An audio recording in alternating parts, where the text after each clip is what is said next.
I was born and raised here in the north side of Minneapolis, and we grew up with my mother and my stepfather literally were adamant about not encountering the police for only two reasons. The first was you will not be a criminal in our home or what have you.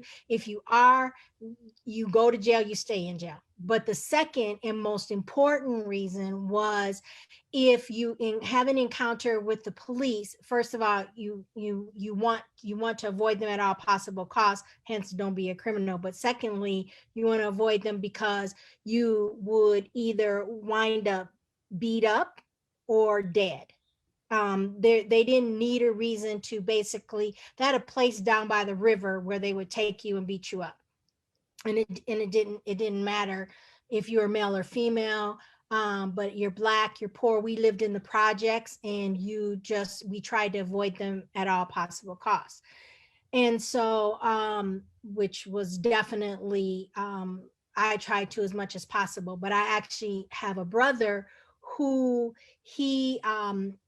worked at, it was Flower City, and Flower City is actually right by the 3rd precinct, and he took a bus to work every day, and he actually had a transfer, and in the wintertime he would get off the bus downtown and he would walk through the IDS center and then go to catch his other bus, and he would try to wait in the IDS center, but he literally would get stopped constantly by the police and harassed constantly by the police because he was walking through the IDS center at the regular time, same time every day. And it was just a really terrible experience for him. And eventually he bought a car and got married, and he actually married a Caucasian woman.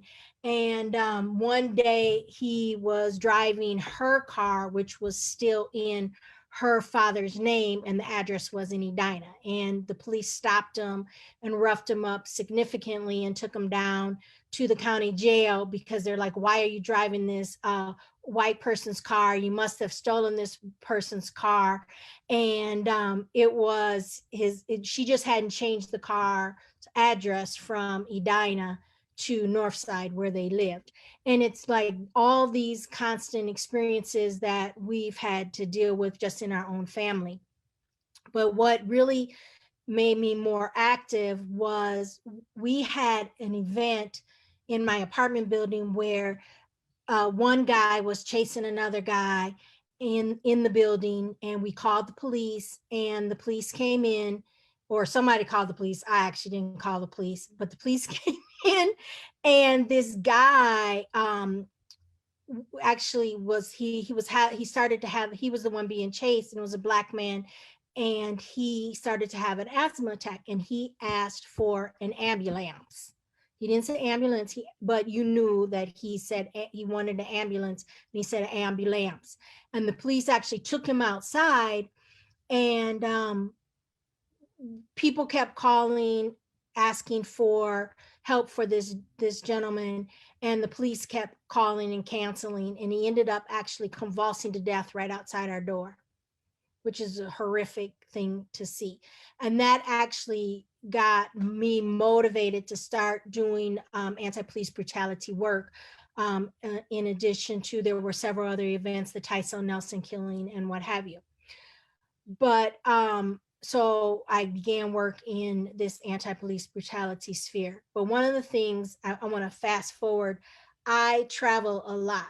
And one of the things I realized when I travel, I try to never do, I do the touristy things, but usually when I go places or what have you, I try to take the city bus wherever I am, or take the public transportation, hang out with the people.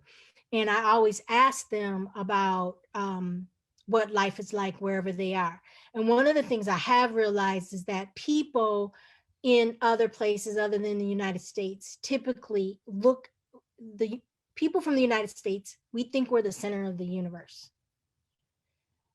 Literally the center of the universe. Whereas opposed to, you go someplace else and everyone else looks at themselves in relationship to the world. They will ask you questions about what is going on in the United States. they think they care about water and the environment and climate. So fast forward to 2019, when I was on the Venceremos Brigade, then my behavior, or asking people all the time, whenever we went out into the public, into Havana, and encountered the Cuban people, I would ask them things about, how do you view the world? Why do you think things are different in the United States? And it was really interesting because, first of all, Cubans' perspective is, we are surviving the revolution. We are working towards the revolution. We want a better world for everyone. It's not just about us. It is about me and my neighbor.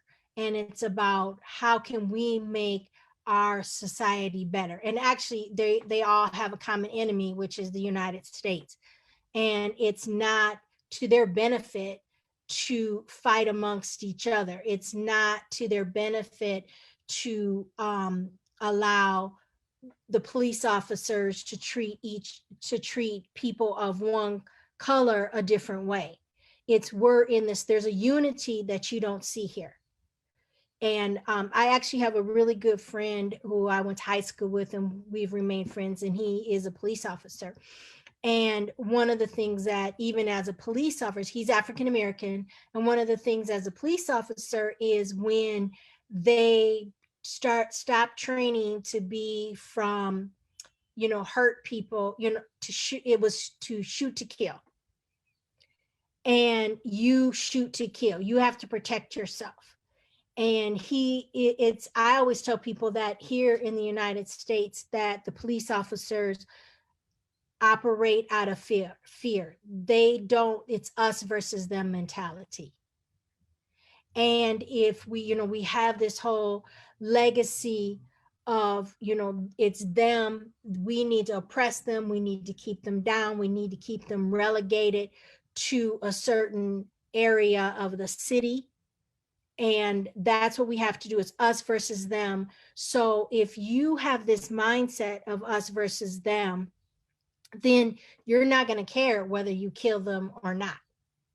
You're not going to care. You have to keep them in their place, and you have to keep them in a position where, if we don't care about their lives. And you didn't see that. I didn't see that in Cuba.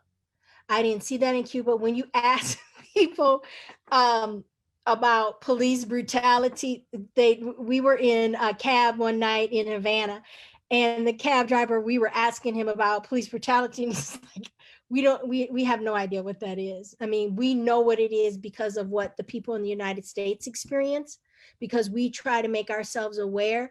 But I as an Afro-Cuban, and because he was an Afro-Cuban, do not have to worry about, if I encounter the police, if something is going to happen to me, or if I'm going to be exercising and I'm going to be shot, or if a white Cuban comes up to me and is going to accost me because I am Black in their neighborhood.